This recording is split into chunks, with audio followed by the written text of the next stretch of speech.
Hi, I'm Kevin Doodney from the Future Housing Task Force, and today we're going to share with you an incredibly exciting program of the acquisition of a site in a northern suburb in the town called Zillmere. Now, Zillmere is an interesting place, but before we get into the story, I'd like to go back in time and share this, of course, with the crows and the noise and all the other things that's going to happen as we're doing this.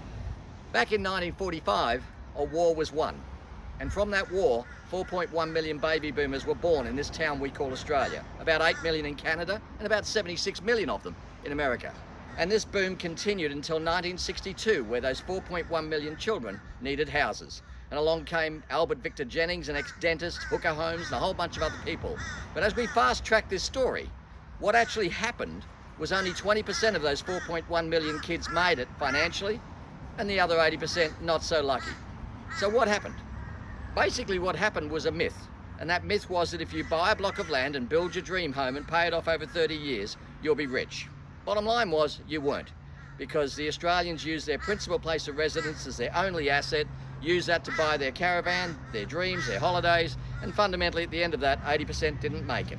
Clever ones actually built some flats. The Greeks, the Italians came along and built smarter, smaller spaces back in the 60s and the 70s and stopped in the 80s.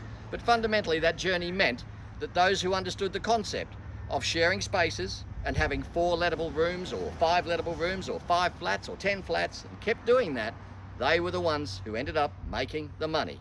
Because Australians have a passion for real estate, not shares. The American boomers, they went into the share market. The Canadians, not really sure what they did, neither are they. But basically, that's where the history comes from. Today, what we're going to talk about is what we do with a block of land in Zillmere that historically in the past, the one behind me, was reserved especially for just one thing, your dream home. Not anymore, ladies and gentlemen, not if you want to be of that 20% of the next generation of people who actually make it. And super is not going to be enough. So stay tuned as we introduce you to this story as it unfolds as to what the future will hold in the housing world. Thanks for listening, guys. Stay tuned on the next episode.